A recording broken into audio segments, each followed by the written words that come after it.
Danau ada pabrik dari Sukaraja kali ini. Nah, sekarang para penonton dan para pengunjung sekalian, kami ini berada sudah di depan pancang pemirsa yang kelima saat ini.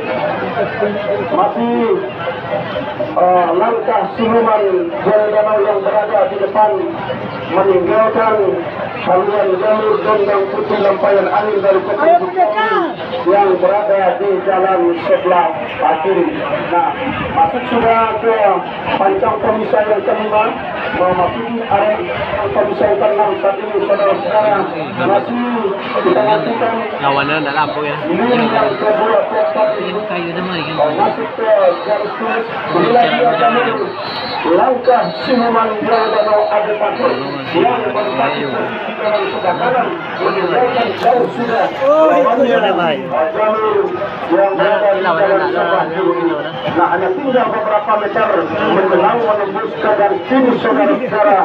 Lini yang ke-24 ini masuk sudah, silakan berputar dan merapat di depan Dewan Hakim.